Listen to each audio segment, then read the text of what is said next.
Mohamed crouched behind a dusty shelf, trying to control his breathing. The store around him was frozen in time, rows of rotten food, shattered glass, and shelves half-stocked with items that hadn't been touched in years. The overhead lights flickered dimly, casting long, twitching shadows on the floor. His ears rang in the silence left behind by the creature's scream. But then he heard it. Footsteps. Soft. Wet. Behind him. He froze. The store had been empty when he entered. He was sure of it. Slowly, he turned his head toward the back aisle. Nothing. He stood up, inching carefully between the shelves. Another sound, closer now. Not footsteps. Breathing. Labored. Raspy. Inhuman.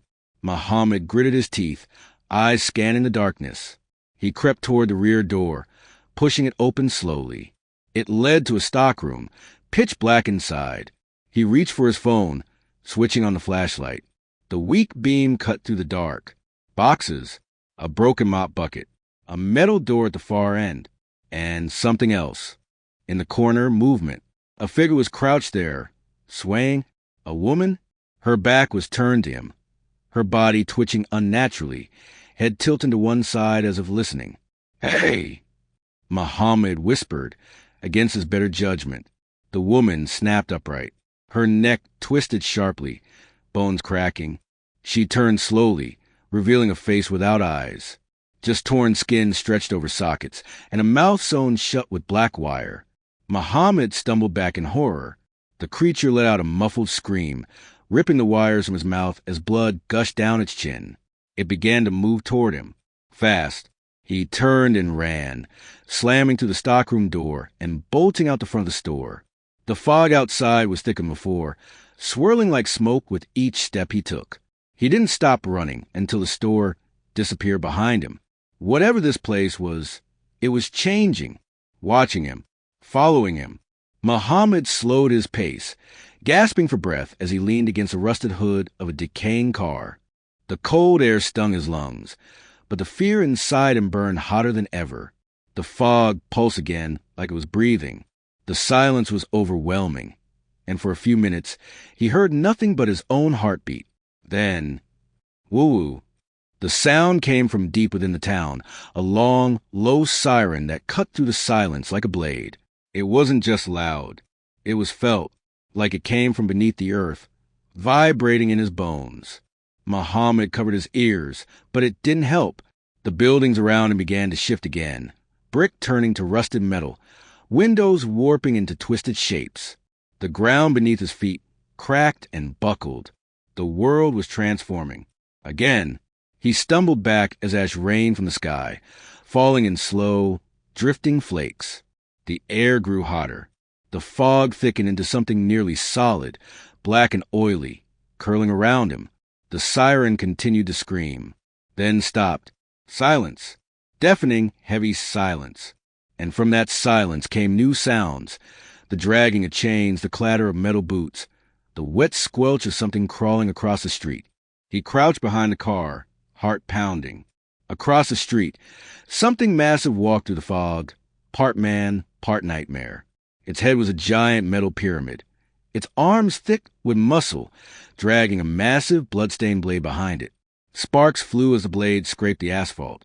The thing didn't speak, didn't look around. But somehow, it knew he was there. Mohamed didn't dare move. He stayed completely still, holding his breath as the figure passed by, slow, deliberate, unstoppable. When it finally disappeared into the fog, he collapsed to the ground, shaking uncontrollably. He had seen monsters before, but this was something else, something ancient, something made of pain, and it was only the beginning. Mohamed forced himself to stand, legs still trembling from the encounter with the massive figure. His instincts screamed for him to run, but there was nowhere to go, no exits, no signs, just a fog and the shifting madness of Silent Hill. He spotted a flickering light in the distance, a building with its door slightly ajar. Desperate for cover, he ran toward it and slipped inside, quietly closing the door behind him. He found himself in what looked like an old hospital lobby. The walls were stained yellow, and the scent of disinfectant mixed with something metallic, blood. A broken wheelchair lay on its side near the entrance, and a shattered gurney was lodged halfway into the wall, like it had been thrown there. The silence in the building was unnatural, suffocating. Mohamed crept forward, moving past the reception desk and into a long hallway. Fluorescent lights above flickered and buzzed, casting sharp shadows. Then he heard it, shuffling, soft, deliberate. He ducked behind a doorway and peeked into the corridor. A figure emerged. It wore a nurse's uniform, torn and soaked with something dark. Her skin was gray and veined, her face wrapped in gauze with no eyes, no mouth. She moved with jerky, unnatural motions, her limbs stiff like a broken puppet. In her hand was a long syringe, bent and dripping. Mohammed's breath caught. She stopped suddenly and tilted her head as if listening. Then violently, she stabbed the syringe into the wall beside her. The sound echoed down the corridor like a gunshot. Another nurse emerged from the opposite room. Then another, 3 in total. They twitched and swayed in the hallway, blocking his path forward, and worse, beginning to move in his direction. He looked around, panic rising. Then he saw an old fire axe mounted in a glass case. Emergency use only. He smashed the glass with his elbow, grabbed the axe, and backed into shadows. He didn't want to fight, but they weren't going to give him a choice. One of the nurses shrieked, a low animal sound, and charged.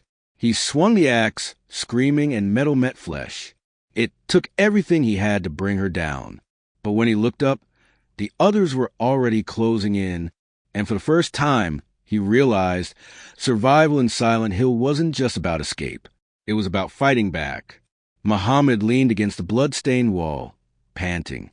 The 2 remaining nurses lay motionless at his feet, their twisted bodies twitching slightly before going still. His hands were shaking, the fire axe slick with blood. He had never killed anything in his life but this. This wasn't life. It was survival. His breathing slowed and the silence returned. For now, at least, he needed answers. And a way out. He pushed deeper into the hospital, stepping over broken tiles and shattered glass. At the end of the hall, he found a door marked Admin Office. He entered and shut the door behind him. The room was in better condition than the rest, less rust, fewer signs of decay that had consumed the rest of the building. On the desk lay a faded map of Silent Hill. It was old, but usable. He quickly scanned it, noting important locations. Brookhaven Hospital, Midwich Elementary School, Silent Hill Historical Society, Lakeside Amusement Park, Church of the Holy Way. He folded the map and stuffed it into his coat. Then, something caught his eye, an old answer machine with a blinking red light. He pressed play. If anyone finds this, don't trust what you see. This town shows you what it wants. Your fears, your sins. It becomes them. It won't let you go unless it's finished with you. You must face it, or it will never end. Beep. Silence. Mohamed stood still, heart pounding. His fear wasn't just paranoia. This town was alive, feeding on something deeper, something personal. He looked at the map again. If he was going to survive, he needed to understand this place. And that meant following the trail, one location at a time. His next stop was clear. Midwich Elementary School, marked in red ink with a note beside it. It all started there. Mohamed stepped out of the hospital into a world even darker than before. The sky was a dull charcoal gray, and ash drifted through the air like snow. The streets were quiet, eerily so, yet he couldn't shake the feeling that he was being watched. He followed the crumbling sidewalks, gripping the fire axe tightly in one hand and the folded map in the other. Each street he passed looked like a ghost of itself, warped by time and something far worse. The sign for Midwich Elementary School came into view, crooked and rusted, barely legible through the drifting fog. The school gates were wide open, one of them swinging slowly in the wind with a soft, metallic creak. As he stepped through, Mohamed felt the temperature drop. A playground stretched out to one side, filled with broken swings and a rusted merry-go-round. The laughter of children echoed faintly through the mist. But there were no children, only shadows. He crossed the yard carefully, heading for the main doors. They were tall and wooden, partially rotted, but unlocked. With a loud groan, they creaked open into a wide, Empty hallway. The interior was worse. Lockers were dented and stained. Paper and old-school supplies littered the floor. The walls were cracked, covered with strange childlike drawings, twisted faces, burning houses, and black scribbles that almost looked like eyes. Hundreds of eyes. A school bell rang suddenly, sharp and wrong, like metal grinding on metal. Then, footsteps, tiny ones, running down the hall.